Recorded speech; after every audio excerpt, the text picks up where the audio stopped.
Welcome back. You're watching News First. In more local news, the Sri Lanka Air Force states that it is keeping a 24-hour vigil regarding the unidentified lights that were witnessed in the skies over several parts of the island in the recent past. SLAF media spokesperson, Wing Commander Shiraz Jalaldin said that no unidentified airborne craft had been picked up on radar as yet. Meanwhile, unidentified lights were witnessed in the skies over several parts of the island yesterday as well.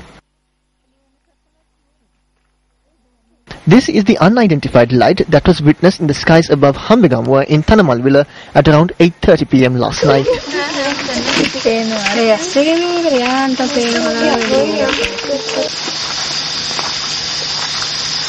Meanwhile, this unidentified light was captured on a mobile phone camera in the eastern skies above Ambalantota.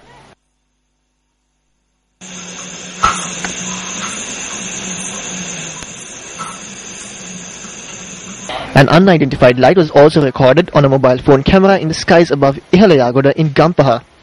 News First reported on several similar incidents in the recent past. What are these unidentified lights? If they are not UFOs, then who is responsible for informing the public as to what they are? News First will remain vigilant. The Department of Archaeology has commenced investigations into the mass grave discovered in the Matale General Hospital premises.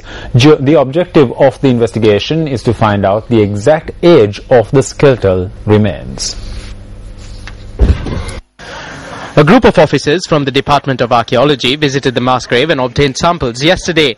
The police said that so far 43 human skulls have been unearthed from the mass grave. A group of officers from the Department of Archaeology visited the mass grave and obtained samples yesterday. The police said that so far 43 human skulls have been exhumed from the mass grave. Samples of the skeletal remains have been directed to the Judicial Medical Examiner of Matale for further tests. Meanwhile, the JVP has called on the authorities to reveal the truth regarding the mass grave in Matale. Issuing a communique, the JVP says that there is no legal or official document to confirm any burial in the premises. The JVP has called for a proper and immediate investigation into the mass grave and the details of the probe to be revealed to the public. Meanwhile, skeletal remains were unearthed during an excavation conducted by the Department of Archaeology on a land down Church Street in the Golf Fort today. First church in the Golf Fort and the first cemetery were located. There was a big church here in 1600. The cemetery was located at the back of the church. From what we have gathered, we can assume that what we have found here are the remnants of that cemetery. The Dutch and the Portuguese have also used this cemetery to bury their dead until about 1710.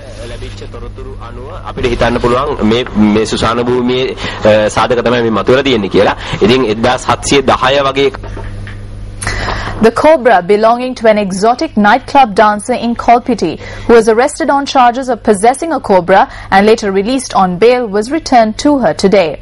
Nirosha Vimalaratna was arrested and her cobra seized while she was at a nightclub in Colombo.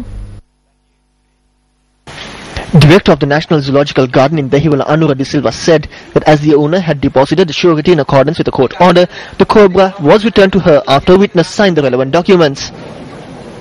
Colombo Fort Magistrate Kanishka Vijaywarna had recently ordered that the cobra be returned to Nirosha. While the young woman had informed court that she had raised the cobra as a pet, the police informed court that she was arrested and the serpent taken into custody as its poisonous fangs had been removed and the cobra had been tortured.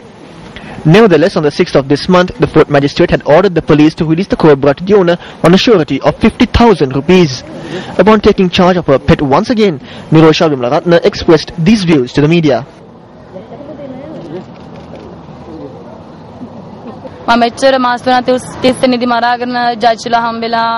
For 3 months, I went through numerous hardships meeting with the lawyers to take back my cobra.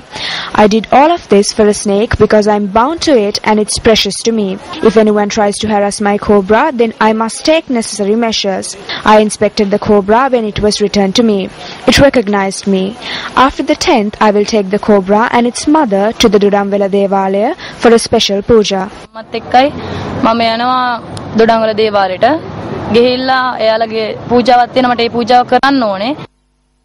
The best cut.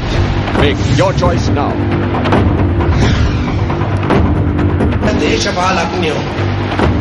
There is a scheme where politicians are getting together and stealing the lands of the poor, innocent people.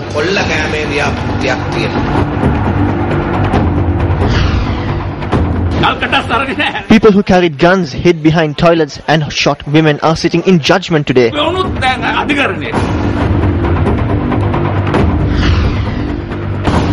The only way that we can be removed is through elections. Once appointed, it cannot be taken off. Vote now for your favorite cut of the day. Log on to www.newsfirst.lk or SMS to BEST space your choice and send it to 7788. For the best cut of the day, watch News First on Sirius TV at 10 tonight. The best cut. Make your choice now. You're watching News First. Up next is Action TV.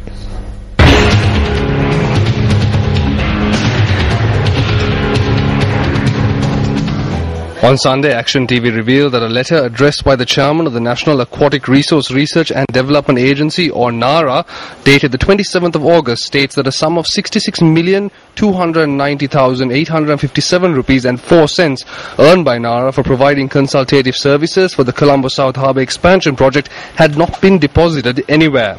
The chairman of NARA, Dr. S.P. Samarasundara, made clarifications to Action TV regarding this matter. That line is in response to a letter that was sent to us. There has been a mistake with the language that was used. We've asked if this money had been deposited in any other accounts. We've asked if we had deposited the money in any other account other than accounts maintained by NARA or accounts traditionally used by us. That is why I have said that we have not deposited it in any such account. The way it has been worded, it would seem that it has not been deposited by NARA, but even when I was coming here, I checked and the money was in the NARA account. The chairman also established how much of the sum of more than 66 million rupees was remaining in the bank account maintained by NARA as of yesterday. When I looked at the finances today, it showed that about 19 million had been set aside for NARA and about 18.5 million for the employees. I spoke with the trade union as well and came to a decision that this money must be divided among the employees. Since it is December, it is good that we are doing this. So 70% will be paid to direct staff and 30% for indirect staff. So through this, even indirect staff will receive an amount which is almost the same as their monthly wage. According to the chairman, roughly 34.5 million rupees of the total revenue earned through the relevant project was remaining in the bank account as of yesterday. Thus, it seems that over 29 million rupees was borne as expenses for the relevant project. However, it remains a mystery to employees of NARA as to where the money spent on the project has gone to. According to orders issued by the Treasury, following the conclusion of projects undertaken in accordance with the decisions of the Board of Directors of NARA, the employees must be made aware of the revenue earned and expenses borne through this project. NARA concluded providing consultation services for the Colombo South Harbour expansion project on the 31st of December last year. However, in the nearly 2-year period since March 2008 and December 2011, during which NARA provided consultation services for this project, only the allowances granted to officials at NARA directly involved with the project have been made public. That sum amounts to 5,569,153 rupees and 85 cents.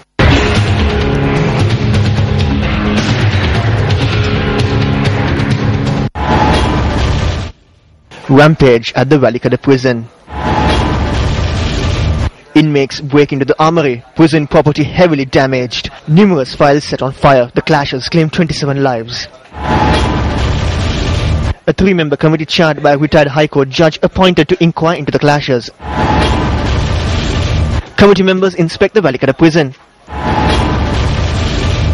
The committee says it will furnish a report on the incident within 3 weeks. The 3 weeks ended yesterday.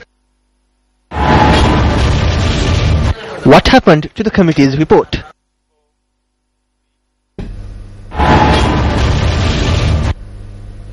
Let's now take a look at the newspaper cartoon of the day.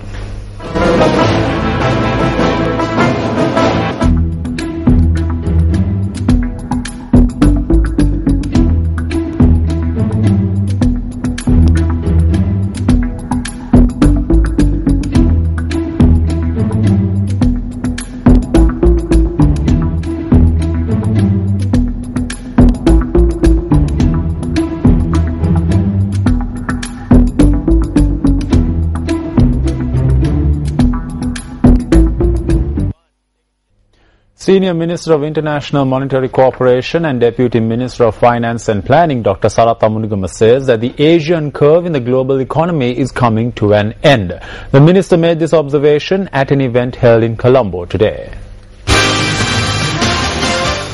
The 12th South Asian Network of Economic Research Institutions or SANEI conference commenced in Colombo today. Senior Minister Dr. Sarath Amunigama, speaking at this conference, said that as a result of the powerful African-American lobby in the US Congress, the African continent will spearhead the next era of the global economy. Now look at the global crisis. A lot of people are sending optimistic reports, green shoots are coming, this will change, economy will be back on track. My answer is never. It can't get back on track. Because what is the root cause of this crisis? That is cheap labor, cheap products coming from Asia, bringing great wealth to Asia, but forcing the developed countries to close down their manufacturing, to lead to great unemployment. But what about the Africans? What about the African lobby? Next stage is going to be Africa's period, era. It may very well be that the Asian curve is over and Africa will get all the concessions from the US and Europe.